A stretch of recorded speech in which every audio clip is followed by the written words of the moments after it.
Good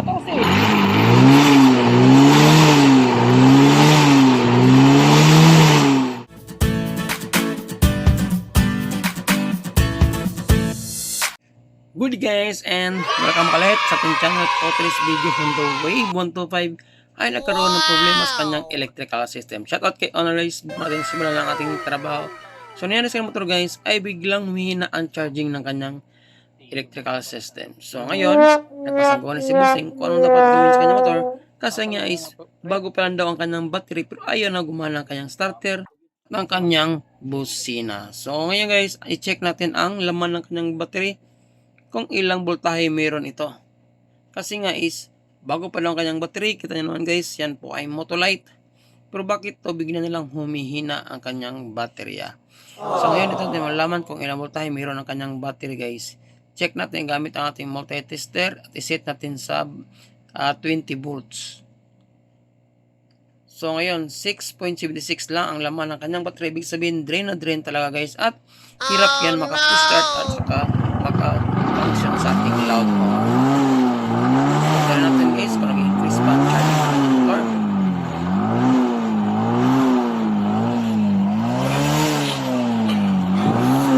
Walang kabago-bago guys. Yan, 7 volts lang. Kaya yangat. Ibig sabihin, ay na talaga ang charging ng motor. 6 to 7 lang na natili lang sa kanyang voltahe guys. Nakatapakay na pa ng kanyang neutral. Loads, pops, ay ano magandang gawin kapag mga ganyang senaryo. Siyempre guys, isa lang ang ating possible na suggest kay Bossing kundi mag-convert ng full wave. So ngayon, naging okay naman ang conversation ng Bossing at okay naman siya sa convert ng full wave. So siyempre, promise natin trabaho guys ay baklasin natin ang kanyang fairings at siyempre ang kanyang stator, tanggalin natin ang kanyang stator kasi full wave natin ang kanyang stator guys. Okay. Yan mo nating gagawin pagkatapos ay ang kanyang regulator. So baklasin mo natin ang kanyang stator cover.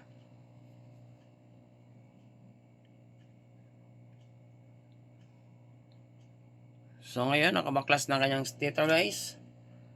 So alam nyo ba guys, ang kanyang stator ay dalawa lang ang wire na lumalabas sa kanyang stator coil. So, check natin mga guys. Yan po ang aking nakita sa kanyang stator coil. So, yan kulay green at saka puti lang ang lumalabas na wire sa kanyang stator coil. Wala kayong makikitang kulay yellow. Hindi katulad ng Exari 105 meron kayong makitang yellow, green at saka puti. Yun ay ang kanyang charging, lighting at saka ground. So, ngayon ang design naman ng Honda Wave 125 guys ay dalawang wire lang ang makita nyo. Kundi ground at saka lighting. Ibig sabihin, ang starting winding ng ating stator coil guys ay nagsisimula sa ground. At ang kanyang running winding naman ay nagtatapos sa kulay puti. Yun po ang design ng kanyang stator. So, baka may magtanong kung saan nagagaling ang kanyang ilaw, bakit naka-engine drive operated. Siyempre guys, ang kanyang ilaw ay nagagaling mismo sa kanyang regulator. Doon na lumalabas ang supply nagagaling sa kanyang headlight. So, loads, pops, idol, paano ito yung full wave? Siyempre guys, tuturuan ko kayo kung anong dapat yung gawin para makonvert natin ng full wave ang kanyang stator. So, check muna natin ang kanyang linya. So, siyempre, ang kanyang lighting at saka ground is meron siyang continuity, guys. So, kapag magkaroon ng zero reading yan, ibig sabihin, may connection ang ating green at saka puti na wire. So, yan, chinek muna natin, guys. Yan, chinek ko, guys, yan po ay ground. Diyan nakakonect ang starting winding ng ating stator coil. Yang kulay na puti na yan guys na parang plate. So yan tinanggal ko. Yan po ay ground connection ng ating stator coil. So para maklaro natin guys at maliwanagan natin kung saan natin puputulin ang ating wire na starting winding, yung pang lighting natin guys, ay ipakita ko sa inyo guys. So yan, natanggal na natin. So yung makikita nyo parang plate na yan guys, yan po ay ground. Dalawang wire yan po ang lumalabas sa plate na yan. Yan sinikwat ko. Sikwatin nyo lang siya guys kasi nakalock lang yan. Parang nakapin. So kapag matanggal nyo na siya, may dalawang wire yan kulay green. Yang isang wire na yan, yan po ay papunta sa ating pulser. Ang isa namang wire na kulay green ay papunta sa socket ng ating stator. So ngayon, i-check natin yung continuity niya guys. Since natanggal natin yung kanyang ground. So ang merong continuity niyan, yan dalawang rod na yan guys, meron siyang continuity. Pero yung sa ground is wala na kasi natanggal na natin siya. So wala na yung reading yan guys, wala na siyang continuity. So ang gawin natin ay putulin natin yung isang ground na papunta sa kanyang sakit ng kanyang stator guys. So yan ang gagawin natin na starting winding, na yung sa lighting natin. Yan ang magiging lighting natin guys. So yung isang ground naman, nakatabi niya is huwag niyong putulin kasi yan po ang ground ng ating pickup coil. So yan pinutol ko ng ground, dyan tayo maglalagay ng linya na galing sa kanyang stator, which is gagawin nating starting winding na kulay yellow.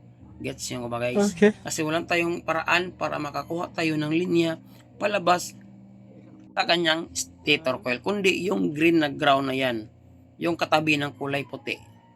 So putulin natin yan guys kasi dyan natin itatap yung magiging starting winding natin. Huwag yung sa palasira yung katabing green na yan. So kapag maputulan natin yan, bakante na yung wire papasok sa ating ground. Huwag yun yung galawin.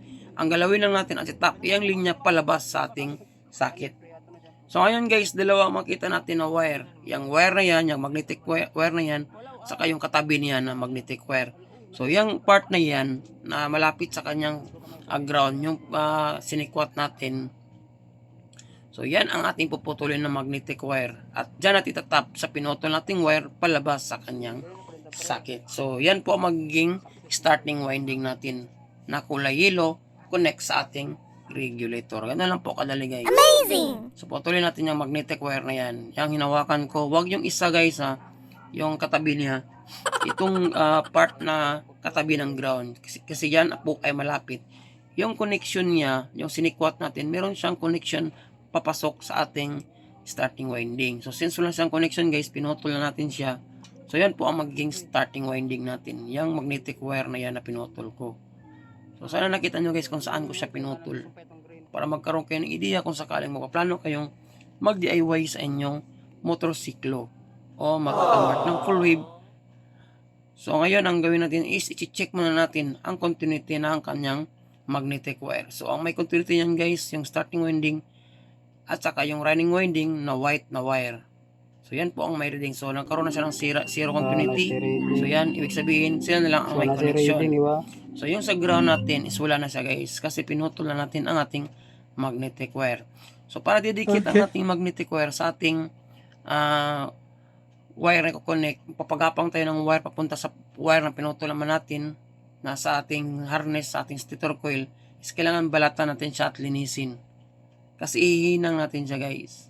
So once naghihinang tayo ng magnetic wire, dapat is malinis yung dulo niya para kapit ang lead na ihihinang natin sa ating stator coil. Okay. So yan, makapagapang na tayo ng linya guys. Medyo matas-taas na yung linya na ipapagapang natin. So yan po ang magiging starting winding natin, which is connect natin sa ating regulator. Yung running winding natin na kulay puti is huwag na natin galawin guys. Nakastack na yan dyan. Yan lang po ang ating gawin para magiging line to line siya. Nung hindi na natin pa siya ginalaw is matatawag natin siyang line to ground. Kasi nga is naka-halfway pa siya. Nakakonect pa ang ating starting winding sa ground at ang kanyang running winding ay papunta sa ating regulator, which is yung kulay puti. So since natanggal na natin yung starting winding natin na connect sa ground, ibig sabihin magiging line to line na siya. So wala na siyang ground connection. Kaya matatawag natin siyang full wave. Yung starting winding niya at saka yung running winding is wala na connection sa ground. Lahat pong connection na yan is papunta na sa ating regulator. Yan po ang ibig sabihin ng full wave. Sana na-gets nyo guys ang ibig kong sabihin kung bakit tinatawag na siyang full wave. Kasi is wala na siyang ground connection. Naka-full na ang kanyang charging papunta sa ating regulator. Yun. So pagkapang natin yan guys, yung kinonect natin na wire papunta sa ating ground na pinutol, which is yung access natin papunta sa ating regulator, palabas sa ating stator coil. So yun lang no, at least dagdag kalaman naman guys kung nakaplano kayong mag-DIY at naghanap kayo kung paano i-full wave ang stator coil ng Honda Wave 125 na green at saka white lang makita nyo na connection papunta sa ating sakit sa ating stator coil. So yun lang. Siyempre huwag nyo kalimutan mag-like at subscribe. Sa tingin nyo yung video itong ginawa ito is malaking tulong sa pag-DIY at pag-resolve sa problema ng inyong motor kung ikaw ay planong mag-convert ng full wave. Kung ikaw ay ngayon nag-gawin sa ating Facebook page, paki-like at paki-follow na rin. Maraming salamat. So putulin lang natin yung wire na yan guys kasi yan lang po ang kahaba na i-connect natin sa pinutol na green na wire. Yung katabi ng ating pulser na wire guys, yung green. So maya siyempre check natin gamit ang ating multitester guys kung nagiging effective ang ating pagputol ng ating magnetic wire, kung wala na ba siyang ground connection. Di katulad ng una na mayroong ground connection, nagkaroon siya ng zero continuity kasi nga is half wave pa ang ating regulator. So kapag mga half wave guys, una talaga niya palatan makita is dapat maliit ang kanyang regulator, at the same time engine drive ang ating headlight, at the same time is naka line to ground connection pa ang ating stator coil.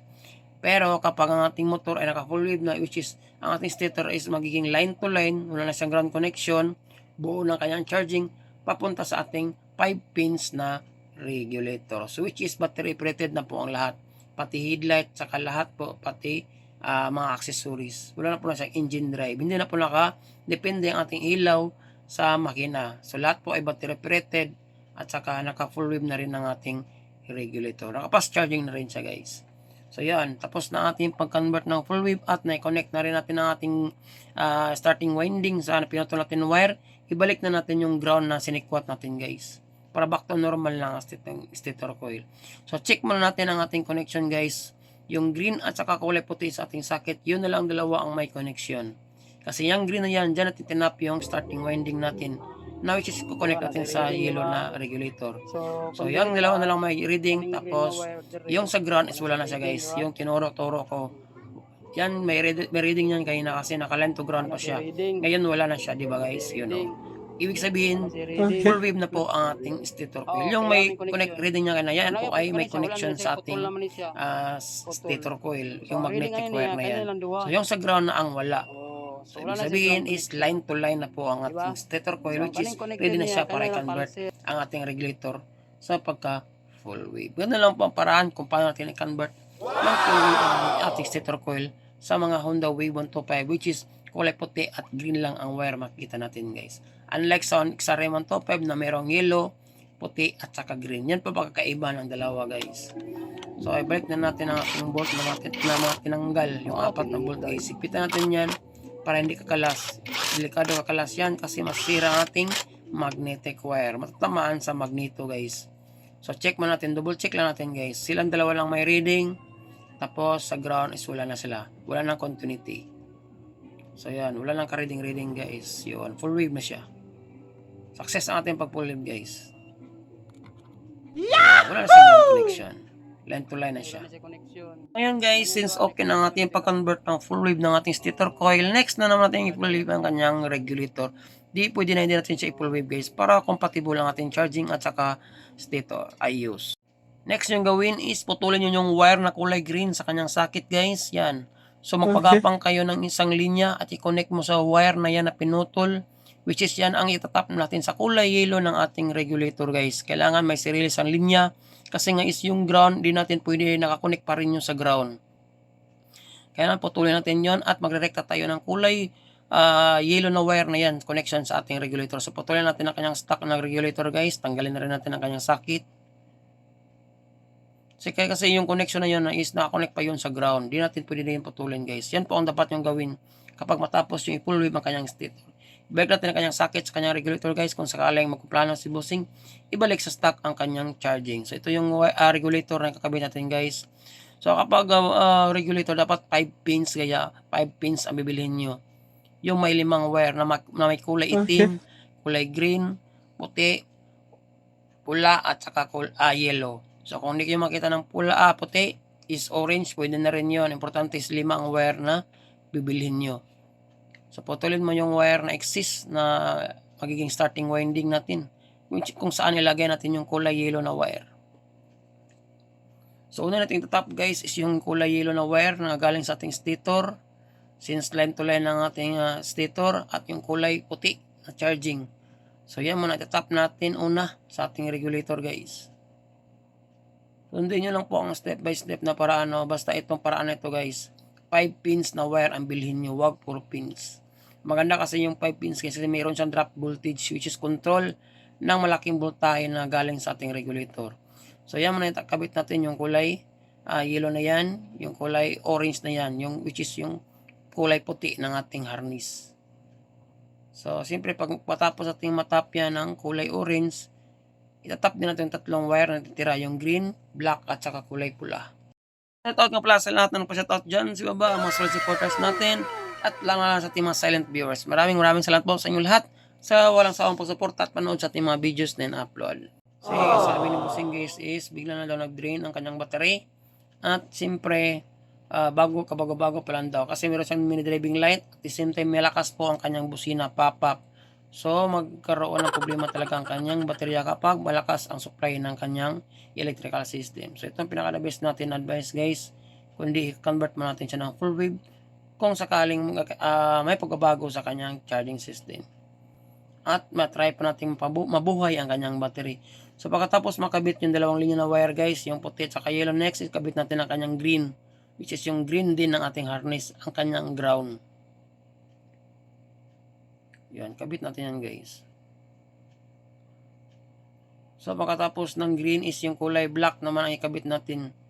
Maghahanap tayo ng positive accessory na which is malapit sa ating regulator. So swerte tayo is nasa malapit ang kanyang flashy relay. So sa kanyang flashy relay is merong dalawang kulay guys na makita nyo, yung gray at the same time yung kulay black. So since Honda ang ating motor, black po ang positive accessory ng Honda. So sa black tayo magkoconnect ng positive accessory para sa ating regulator. So sa part na yan guys, malapit po ang flashy relay yan. Kulay black po ang mabalatan natin ha, huwag yung kulay gray. Kasi yun po ang output papunta sa ating signal light. Yung black po ang positive accessory. So yan po, dyan po tayo makukuha ng positive accessory ng ating regulator. At the same time, yung kulay yellow na stock na linya ng kanyang harness. Kasi yan po ang bibigay supply sa kanyang headlight. So lagyan po natin yan ng positive accessory para automatic naka-battery operated na ang kanyang headlight. At no need na natin i-convert ng positive battery drive na linya ang kanyang headlight sa kanyang manobela. So dito pa lang is naka-convert ng kanyang headlight at saka tail light. Yung wire na yan guys naka-connect sa kanyang regulator. Yung yellow. So i-jumper lang natin yan guys, yung positive accessory na kulay black. Depende na rin sa inyo kung naka-battery drive ng headlight, so nunod nyo nang ikabit yung yellow na wire na yan. Pero ang problema lang is hindi ilaw ang ating taillight. Kasi po, naka-ahol po ang ating taillight guys. Ibig sabihin, automatic headlight on pa yan. So need pa rin nating lagyan na positive accessory ang kanyang taillight. So kapag bulb pa ang yung taillight guys, much better convert nyo ng lead na taillight bulb guys, no? Para hindi magkaroon ng problema ang inyong baterya. So convert yun ng lead, pati headlight, lead na rin. Huwag nyo nang gawing stock guys kapag full wave na. Advice ko na rin sa inyo yan. Para hindi mapiktuhan ang inyong battery. So okay na ang ating paggabit na positive accessory ng ating regulator, yung kulay black, saka yung kulay yellow.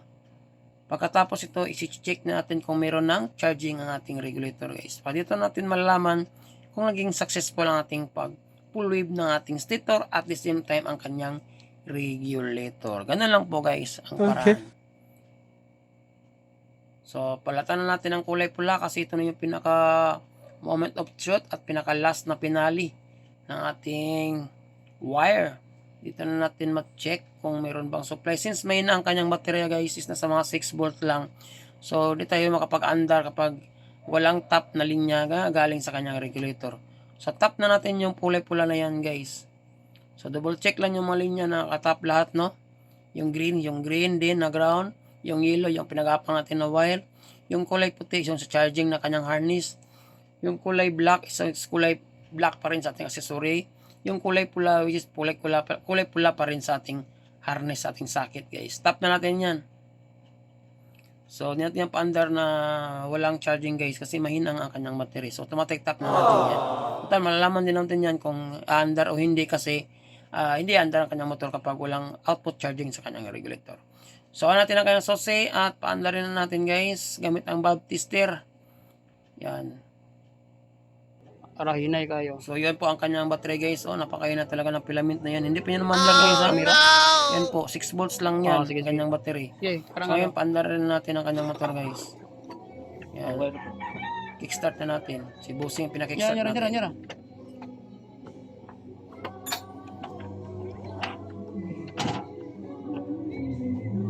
Yun, Oo, namandar na guys. Ibig sabihin, nag-charge na ating battery. Post Yun, no? video. Success sa success. Hindi tayo pinaya Ayusin na, guys pre. ng ating trabaho. Umilaw na agad. Ba Lakas kayo, ng pre? charging. Sige. Yun, no? Layon. So, Okay na, syempre, pre. check din natin ang kanyang battery guys. So, check pakita ko sa inyo mamaya kung ano ang nangyayari sa kanyang battery guys nung hindi pa natin siya pina-full wave, no? Yun po ang kanyang charging. So, ipakiramdaman mo natin ang regulator kung hindi ba siya mainit kasi mayroong mga regulator na umiinit guys, no? Pero katamtaman lang ay mahawakan natin ang regulator. Pero pag abnormal talaga guys, hindi natin mahawakan ang regulator, sobra itong init. So, may problema nga ating regulator. Yun, okay na rin ang kanyang neutral guys. Napakalakas na rin. Amazing! Hindi katulad ng una, napakahina, no? So, check natin ang kanyang output charging ng kanyang regulator guys. Kung aabot pa ng 14. Kahit napakahina ng kanyang battery. Kasi meron kasi mga full wave guys na hindi abot ng 14, mga 13.9 lang something kung patay na patay ang ating battery. Pero kapag malakas naman natin charging, ay abot siya ng 14 volts guys, pataas. So, RPM na natin. So, yun, umabot na siya ng 13.9. Yun, 14.0 guys. Ayos, no? Samantalang hindi pati siya na full wave. Ganito ang charging ng kanyang battery guys. Check. Flashback natin ha. So yan po ang kanyang charging ng kanyang motor guys na naka-half wave po. 7 to 8 lang talaga, no? Malaki na talaga. Pero as long na full wave natin siya is maabot na siya ng 14 volts guys. So okay na ang ating charging. Success ang ating full wave. So yun lang guys, no? Kung nakaplano kayo mag full wave, at least dagdag kaalaman naman. Patayin natin ang kanyang motor. At syempre malaking tulong itong video na ginawa ko. Maraming salamat. At syempre, see you sa aking next video. Ride safe. God bless. Ayos. Hey guys, and welcome back ulit sa ating channel for today's video, Yamaha Biga Force. If I mag-convert tayo ng full wave sa kanyang electrical system. Meron siyang MDL, at the same time, mayroon siyang dalawang LED na head bulb sa kanyang motor. Siyempre guys, para mabilis sa trabaho, magic na natin. So na guys, magic natin ang kanyang fairings. Ang pinaka natin gawin ay check natin ang kanyang stator. Dito makikita natin ang tatlong sakit. Sakit ng kanyang stator assembly, ang kanyang pulser at ang kanyang shifting ng kanyang gear position. So ito guys. So meron siyang pula at saka puti. Yan po kanyang pulser. At merong mga 5 wire. Yan po ang kanyang shifting. At merong 2 wire para sa kanyang stator guys. So nakita nyo is kulay black at saka kulay puti. Kapag ganyang kulay makita nyo guys, ibig sabihin is ground to line ang ating stator coil. At nakalutang na po ang ating stator coil. Yan po ang design ng Yamaha Biga Force 15 FI. Black at saka puti ang kanyang stator coil. So tanggalin natin ang sakit ng kanyang regulator guys. Dito natin makita ang 4 na kulay na wire. Meron ang kanyang regulator. Red, yellow, black, at saka kulay puti. Kung nagtataka kayo kung bakit walang yellow sa kanyang stator coil, dahil guys, ang design ng kanyang stator coil ay naka full wave, no? Although, ang starting winding niya is naka-connect sa ground at nagtatapos naman sa line. So, ibig sabihin guys, yung yellow na wiring is rekta ang kanyang ilaw na galing sa kanyang regulator. Ito po, ang design ng kanyang electrical system is engine drive operated po ang kanyang headlight. Nakarekta po ang supply na galing sa kanyang regulator papunta sa kanyang headlight. Pero ito po ay engine drive operated at hindi battery operated. So red at saka yellow ang makita nyo na kulay sa kanyang sakit sa ibabaw na bahagi. At saka white at saka kulay black naman sa ilalim na bahagi ng kanyang sakit. So although ang kanyang ilaw po ay engine drive operated. Kasi yan po ang design ng kanyang regulator. Pero po yan po ay half wave, no. So hindi pa natin siyang i-convert ng full wave para magiging fast charging ang kanyang electrical system. Kasi ito po ay naka-half wave pa, no? Naka-stop pa po ang kanyang regulator. Siyempre, ang pinaka natin gawin guys ay convert mo natin ng line to line ang kanyang stator. Since nakita naman na kulay black at saka kulay puti. Kapag Yamaha po, ang kulay black na yan is ground po yan guys. So, ang gawin natin, napaka-basic lang po. I-check muna natin ang status ng kanyang stator coil. Kailangan naka-line to line muna ang kanyang stator coil. Although ang kanyang sakit is naka-ground to line. So ito lang gawin natin guys. I-pull out natin ang sakit ng kanyang stator coil. Paghiwalayin muna natin siya. So pinutin lang natin yung nasa gitna guys. Automatic. Magsaseparate na po ang dalawa. I-check muna natin yung dalawang kulay puti na wire papunta sa kanyang stator.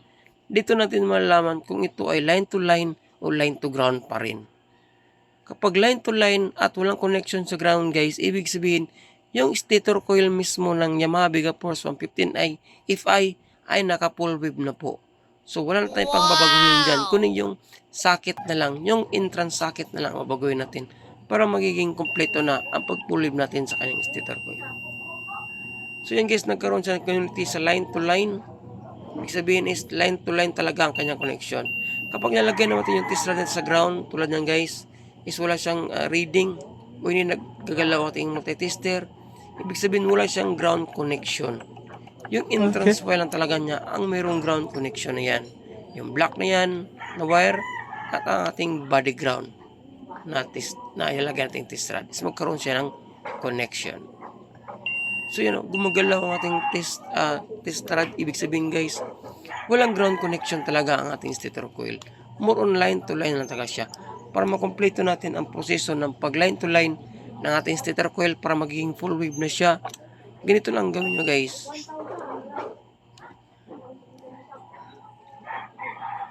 Ibalik nyo ang pag-tap ng socket na connect sa ating stator coil. So ibalik nyo lang siya. Pagkatapos may balik nyo siya guys, putulin nyo ang kulay black na wire na yan. Yung dalawang wire na black na connect sa kanyang socket. So kita nyo ba yun guys? Yung wire na yan. Huwag nyo kulay na puti kasi yan po ay nakakonect rekta sa ating regulator. So yan lang, puputulin nyo. So kapag naputol na yan ang dalawang wire na yan, maghahanap tayo ng wire na pandugtong papunta sa kanyang regulator. Magre-rekta tayo guys. Since ang design ng kanyang stator is naka full wave na siya at wala na siyang ground connection, itong socket na lang niya ang puputulin natin.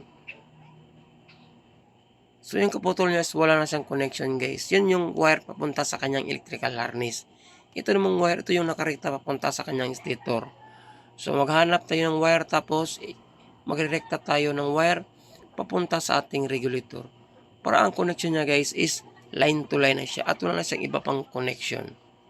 So ganito lang po ang pinaka-basic gawin para magiging totally full wave na po ang ating stator. Since naka-full wave na rin ang ating stator mismo sa kanyang kalalagyan. Itong wire lang ito ang ating babaguhin guys. Hindi katulad ng ibang mga motor is kailangan pa nating i-disconnect yung kanyang starting winding sa ground at saka tap natin ang wire papunta sa kanyang regulator. Ito naman is naka-full wave ng ating stator at wala na tayong babaguhin kundi yung entrance wire niya lang ang puputulin natin. At magre-rekta lang tayo ng wire papunta sa kanyang regulator. Kapag tapos na tayong makarekta ng wire guys at makadugtong, pwede na natin i-connect ang kanyang socket sa kanyang stator. You know, ganun lang kadali po guys. Kung paano natin siya i-convert ng full wave ang kanyang stator coil. So magkapareha po ang design ng kanyang stator coil sa YTX guys. Kung kayo ay naka full wave na ng YTX, ganito lang po ang design ng kanyang stator coil. Naka ground to line connection. So ganito lang din ang proseso ng inyong gagawin. Isuputulin nyo yun lang yung entrance wire na ground at magre-rekta kayo ng supply papunta sa regulator para magiging full wave na ang ating stator coil. So yan guys, pwede natin siyang i-connect. Tapos papagapangin na natin siya sa kanyang electrical harness. So para mas maganda tingnan, isusuksok lang natin yung wire palusot dyan sa kanyang butas. So yung nakabalot para sa kanyang socket. So yan. Mas maganda siya tingnan guys kapag isusuksok natin siya dyan.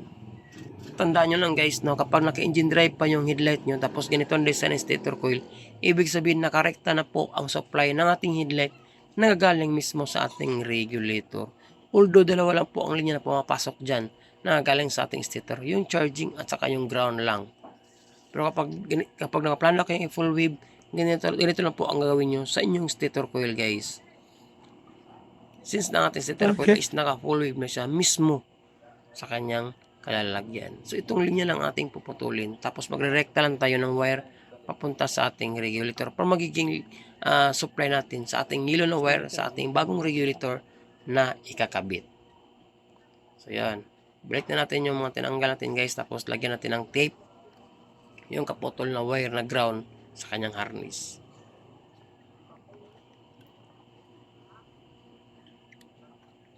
So, tapos magpapagapang lang tayo ng wire papunta sa kanyang regulator. Ang tamang sukat o taas lang. So, ito na guys. Ito ang style natin. Paraan ng papagapang.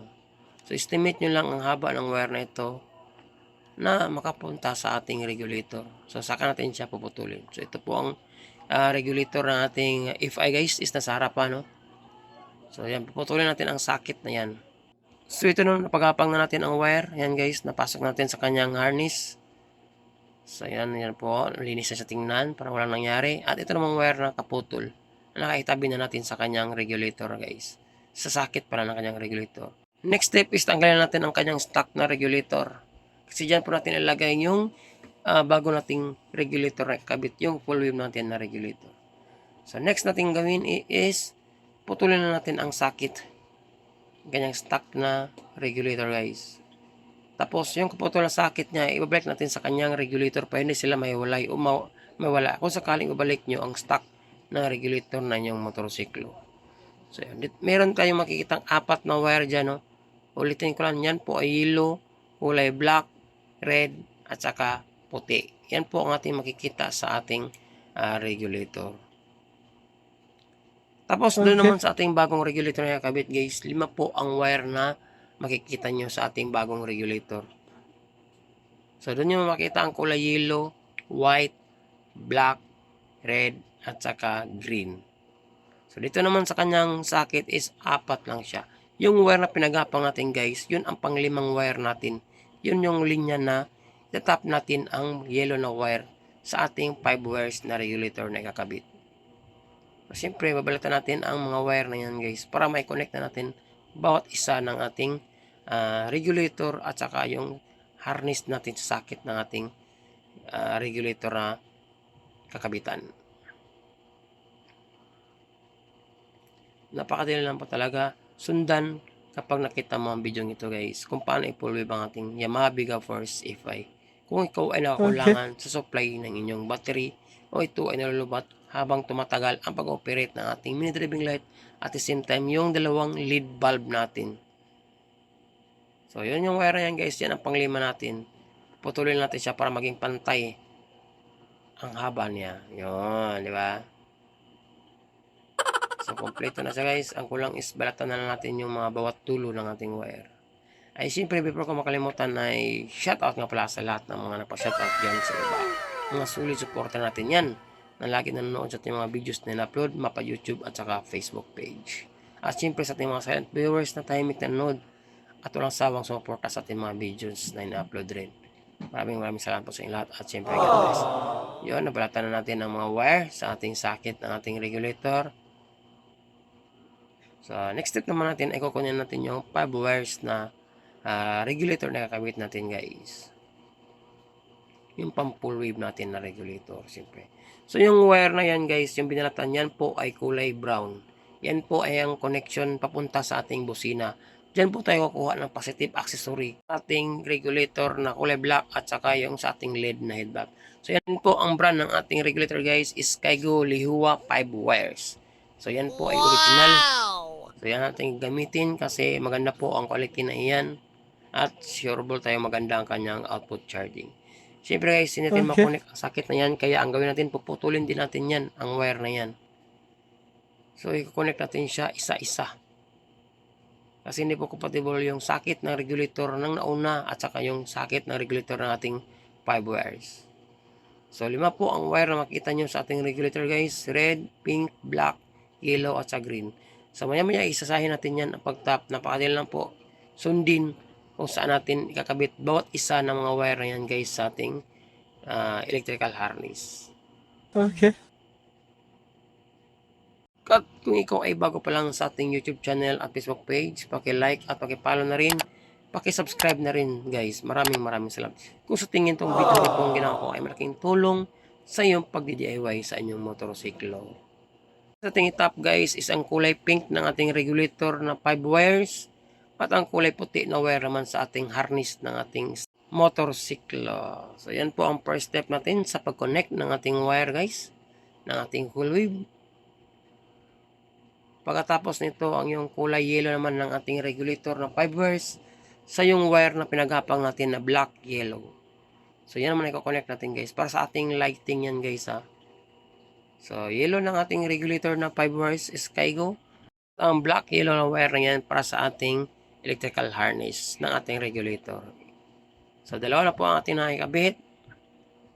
Next is hinangin muna natin ang dalawang linya na yan guys. O isulda natin siya. So, mas maganda talaga kapag mayroong panghinang guys, no? Ang purpose nito is may iwasan natin siya magkaroon ng pag-molds, corrosion, o loose contact sa ating wire. Ang advantage nito ay maging kapit na kapit talaga ang mga wire na kinakonect natin. Pagkatapos ating mahinang is, huwag natin kalimutan, lagyan muna natin ang electrical tape. Para iwas grounded na rin guys, kung sakaling makadikit ang mga wire na kinonect natin bawat isa. Yan o.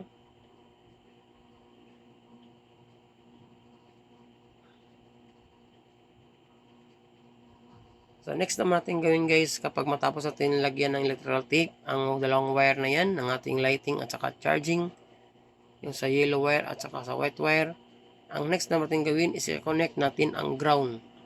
So sa ating regulator na bago is kulay green, at ang sa ating electrical system naman ng ating regulator ay kulay black. So yan po ay connect natin. So yan po ay body ground o ground connection ng ating regulator. Yung black at saka kulay green. Siyempre hinangin din natin muna na guys. Tapos lagyan din natin ng electrical tape. So ang mangyari, ang natitira na lang is dalawang wire na lang guys. Yung red at saka yung kulay black ng ating 5 wires na regulator. At saka yung yellow na wire ng ating electrical harness.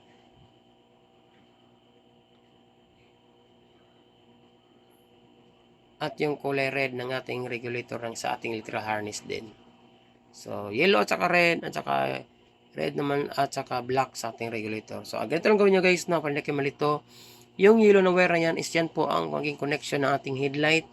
So, ang gagawin natin is balatan natin yan. Lagyan natin ng positive accessory. At yung kulay black ng ating regulator na 5 wires, lagyan din natin positive accessory. I-connect natin ang dalawang yan guys. Tapos kukuha tayo ng positive accessory. Since ang pinakamalapit ay ang busina na may brown guys, na kulay brown na wire. So yan po ay positive accessory guys. So dyan tayo magtatap para nakarekta na po na battery operated na ang ating headlight. Kasi po guys, itong headlight ni Bossing is naka-engine drive operated pa yan nung Chineco. Kasi siya lang po ang nadi-DIY at kumukrap-kurap yan. Sinabastan niya ako ng bahala at i-convert natin yan ng battery operated. So yung yellow na wire yan guys, yan po ang access papunta sa kanyang headlight. So dyan po natin i-connect sa kulay black ng ating 5 wires na regulator. At yung tinap ko na wire naman yan guys, yan naman ang wire na i-connect natin sa brown na positive accessory ng ating busina. Since yan po pinakamalapit na area kung saan makakuha tayo ng positive accessory na nilagay natin sa ating regulator. Kita nyo ba yun guys na klarong-klaro ba ang video natin na ginawa? Di ba mahirap sundan kung saan tayo makakuha ng positive accessory. So since yan ang pinakamalapit at pinakamalinis tingnan, dyan tayo magkoconnect. Kita nyo man kayo na guys na nagbabalat tayo. So wag yung kulay pink ha, kasi yan po ay negative. Yan po ay push button natin guys, output push button. Yung katabi niya na kulay brown, ang wire na kukonekan natin ng ating yellow na wire at saka black na wire ng ating regulator. So automatic, naka-lead na ang ating headlight bulb guys. Wala na tayong pang babaguhin pa sa itaas. Kung dito na lang, nakarekta na siya. So siyempre, huwag natin kalimutang ihinang. No? Lahat ng mga linya na yan guys is dapat nakahinang kung mayroon kayong panghinang. Kung wala tayong magawa dyan. Pwede na lang i-splice. Basta importante is maganda pagka-splice at maganda rin ang pagkabalot niyo sa electrical tape. Ganun lang. Kabit na natin ang 4 na wire ng ating regulator ng 5 wires. Ang pinaka-last guys is yung kulay pula. Pula ng ating electrical harness na wire ng ating regulator at the same time yung pula ng wire ng ating 5 wires na regulator. Sila na lang ang dalawa na connect. Yung dalawang wire ng ating regulator guys na kulay pula, 'di ba? Dalawa yung nakita niyan. i-jumper nyo lang ang dalawang yan. Di pwedeng hindi natin i-connect ang dalawang yan kasi yan po ay may connection sa ating susian at saka sa ating baterya. Sa ating 5 wires na regulator, isa lang ang kulay pula. Pero sa ating electrical harness, dalawa ang kulay na pula na yan. So, dapat pagdudugtungin natin ang tatlong kulay pula na yan, guys. Huwag natin hiwala yung isa kasi hindi aandar ang motor once na hindi natin i-connect ang dalawang kulay pula na yan. So, syempre, i-splice lang natin, guys. Pagkatapos ay ihinangin din natin siya.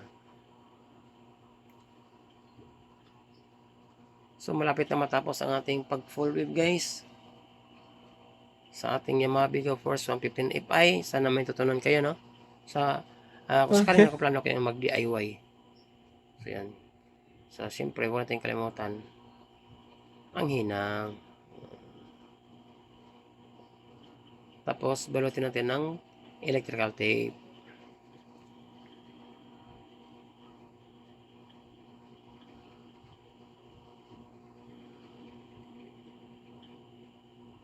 Kung saan natin nakita yung stock niya ng regulator, guys, doon natin ilagay yung kanyang bagong regulator na kakabit natin. Para wala pa rin pagbabago sa ating tinrabaho. So, ito na, guys, nalagay na natin ang kanyang regulator sa kanyang kalalagyan. So, nabalot na rin natin ng tape, kanyang connection.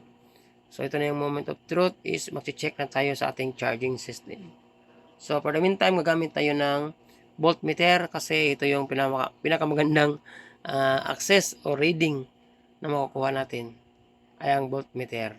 Kasi yung multitester, guys, medyo nagluloko yung kanyang charging reading sa kanyang voltahe. So, gamitin natin ay ang ating voltmeter. So, sa ating voltmeter, guys, is meron siyang positive at saka negative. Itatap lang muna natin ang kanyang negative na kulay white na wire at saka yung kulay pula, guys, itatap lang natin sa ibabaw na bahagi ng kanyang battery. So, yan, ang kanyang battery is 13 volts na siya. Tatap lang natin yung kulay pula. Tapos, paanda rin natin ang kanyang motor, guys. At check na natin ang kanyang charging. Kung awat ba ito ng 14 o sobra. Kaya una natin susi at paanda rin na natin.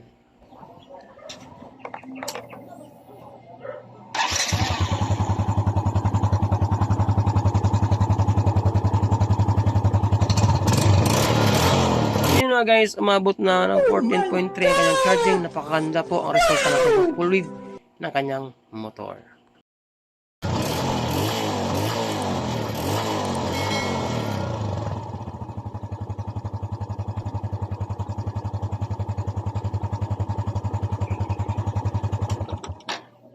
Okay. Yun, guys, maganda ang resulta ng ating pagka full wave kasi nga is nasa mga 14.3 lang ang charging niya. Hindi sumobra at hindi naman siya nagkulang. Ibig sabihin, nagiging successful ang pagpalit natin ng kanyang 5 wires na regulator at the same time ang pag-convert natin ng linya papunta sa kanyang charging system. So yan, ganyan po ang stock at yung SkyGo na regulator ang ginagamit natin. Maraming salamat at siyempre shout out kay Bossing. See you sa aking next video. Ride safe. God bless. Ayos.